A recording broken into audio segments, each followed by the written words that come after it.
What's up, guys? Barry Gaming here, back with some more Idle Heroes, and we are doing yet another account tune-up, this time for our Warrior of the Wolfpack, Razor. So, Razor is on a much earlier account than a lot of the ones that we see on this channel.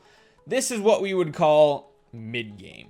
Mid-game is when you hit that first E5 hero, then you're working on a bunch of different projects. Does he have way too many projects going? Absolutely. You know me.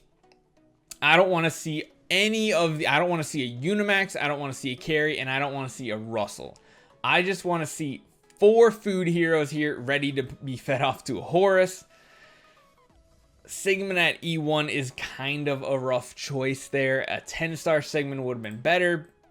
But you've already spent food on him. I would not bring the Sigmund any higher. The Garuda looks good, though.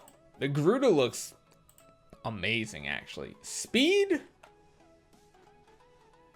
What is this set up for?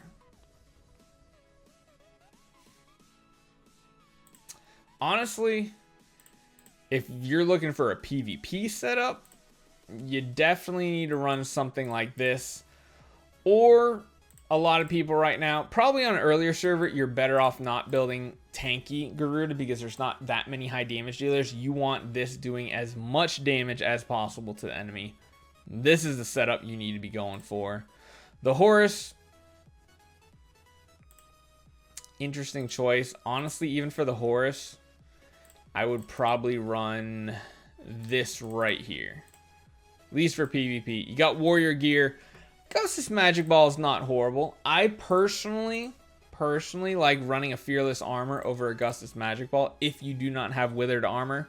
Do not buy a Withered Armor. I'm going to tell that to everybody watching this.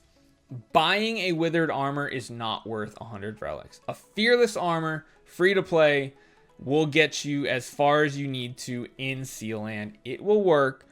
You will be fine. But again, keep leveling the stone up.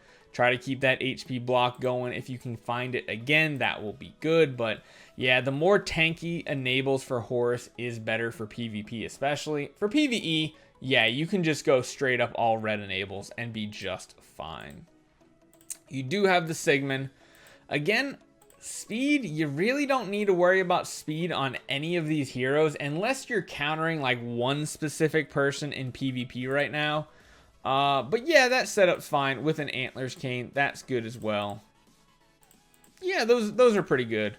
And yeah, just keep working on that stone. Armor break's not really necessary, but you probably just landed on that one because it was an offensive stone, and when you froze, it was good, so that's great.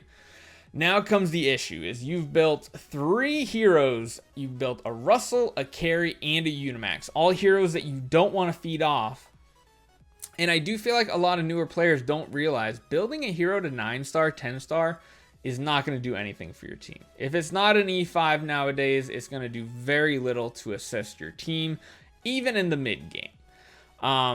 They're just not tanky enough. They die really fast, especially to a lot of the newer overpowered heroes. Or not even overpowered, but higher damage dealing ones, I guess I'll say. Like Russell, things like that. If you go up against someone that has an E1 or an E5... even an E3 Russell, the Russell will literally pick apart everybody that is not at least an E3 as well. E1 Sig, again, like I said, it's kind of a mistake, but you're at a point where you should probably just leave him. The only way I would probably consider regressing Sigmund is if you were going to build a 10-star Drake. Because a 10-star Drake is going to be the new hotness. Essentially running like a 9 or 10-star Drake with a 9 or 10-star Heart Watcher. It's going to give you so much PvE damage. Especially when you already have something like a Garuda and you're building a Horus. This team is built for PvE. Now there's really no point running a Sigmund and a Drake together. There really isn't. If you do run a Drake, I would probably consider dropping the Sigmund and just running like a 4-star right here, 4-star Deathsworn with energy, so that it puts the dot on the target for the entire fight. It's easier. It'll take less of your Phoenix buffs. Speaking of Phoenix, let's take a look. Yep, looking good. I like that. Don't worry about speed just yet. make sure you get these both to level 60 as soon as possible. But yeah, I mean, overall, not a bad earlier game account. Who to build next, though, is the big question. And my opinion would be, once you get enough fodder to make another 6-star, I would build Carry Up. I would finish your horse. After horse, I would move on over to Carry. Carry's going to be the good option. She's strong overall. She helps support in PvE even.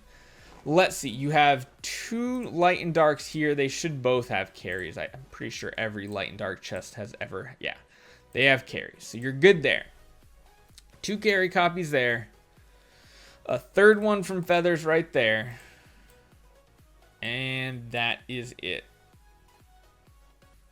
I mean, you already have some dark fodder as well.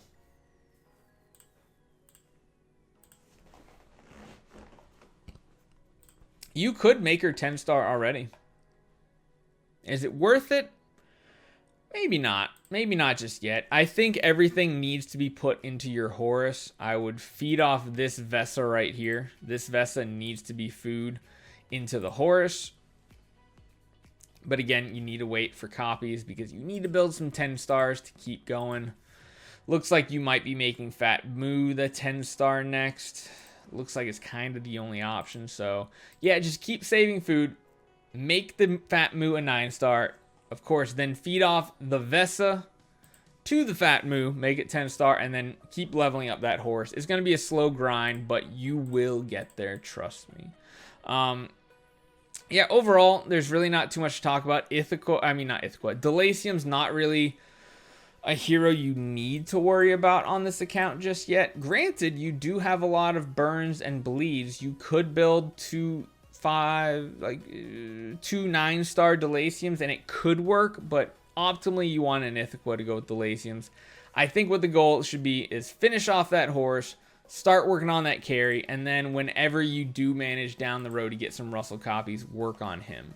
Unimax would be great. I feel like you probably started Unimax because you're already invested in Warrior Tech. He's alright. He's not going to be amazing early game or mid game.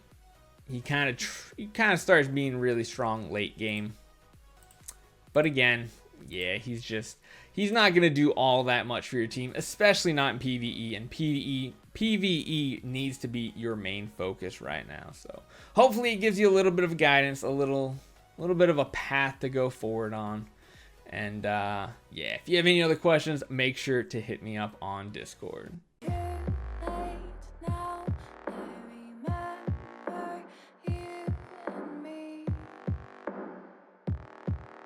Okay.